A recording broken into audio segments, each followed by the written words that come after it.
So ayun, magandang araw sa inyong lahat. Ngayong araw ay tatalakayin natin ang paksang Veritas et Misericordia 2. Bago ang lahat, nais ko munang ipakilala ang aking sarili.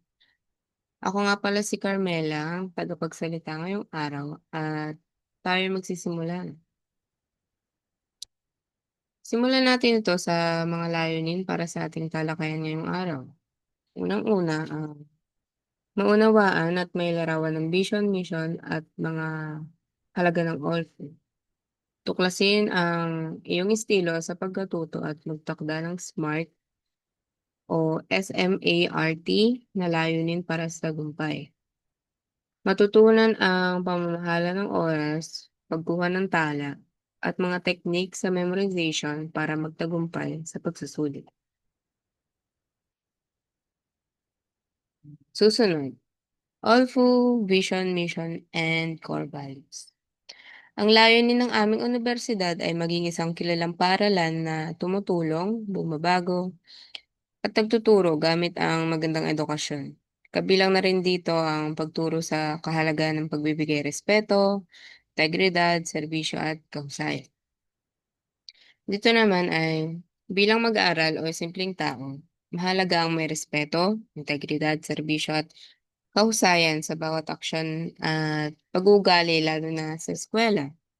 Makakatulong ito na maimpluwensyahan natin ang iba pang kapwa natin mag-aaral. Susunod naman ang discovering your learning style. May iba't ibang paraan ng pagkatuto ang bawat mag-aaral sa pamamagitan ng pakikinig, pagbabasa, pagsulat, at panonood sa ating mga talakayan o recorded video lectures. Kabilang na din dito ang visual, auditory, o kinesthetic. Dito naman ay hindi lahat ng estudyante o tao ay pare-pares ang paraan ng pagkatuto. Upang malaman ito, maaari nating subukan lahat ng pa lahat ng paraan ng sa gayon ay malaman natin kung ano ba talagang paraan na kaya natin para sa ating sarili, 'di ba? Mas mapapadali kasi nito na makapag-aral tayo ng maayos at hindi makakuha ng mababang marka sa pagsusulit. Susunod naman ang personal goal setting.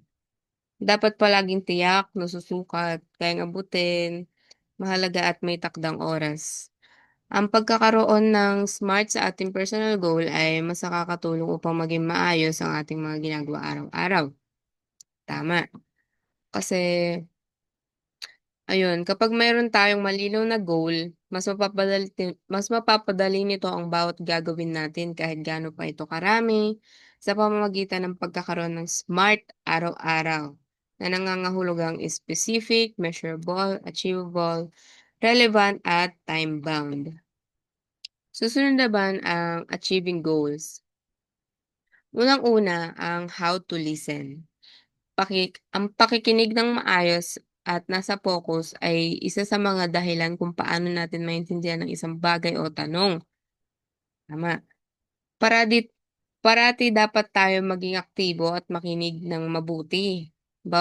Sa bawat talakayan upang hindi maging mahirap sa atin ang mga susunod na gawain. Susunod naman ay how to take down notes. Maayos at organisadong pagsulat ay malaking tulong para sa mga mag-aaral. Tama. Madali lang ito, gawin lamang nating detalyado ang ating isusulat upang meron tayong pag-aaralan sa oras na kailangan natin ito. Isama na rin natin dito ang mahalagang salita na wala sa paksang pinag-aaralan natin. At last naman ay how to memorize. Pag-uugnay sa ibang bagay at paggawa ng kwento gamit ang talakayan. Ito ay makakatulong lang din sa paggawa ng kwento o pag-uugnay, gano'n. Gaya nga ng sinabi ko kanina sa ikalimang slide natin ng ating talakayan, maaari din nating subukan lahat ng paraan sa pagkatuto upang malaman nga ba kung saan mas sasang-ayon ang isip o pag-aaral natin tungkol sa ating mga pinag-aaralan araw-araw. Susunod naman ay how to take a test. Mag-aral ng sapat at ugaliin na maglaan ng oras para sa talakayan, gamitin ng mga aklat.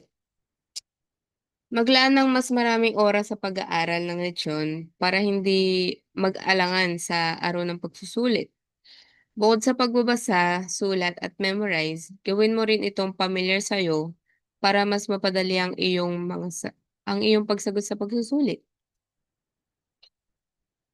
Susunod naman ay time management.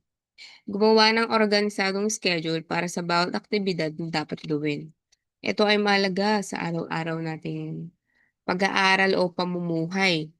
Hindi tayo mahihirapan sa ating mga gagawin kung meron tayong sapat na oras para sa lahat ng aktibidad na ibibigay sa atin, 'di ba? Kailangan rin natin maglagay ng pagsisikap para dito dahil mahalaga sila. Dahil kung wala akong effort, 'di wala 'yan. At dun na nga nagtatapos ang ating talakayan ngayon. Muli magandang araw at dito nagtatapos ang ating talakayan para sa Veritas et Misericordia 2.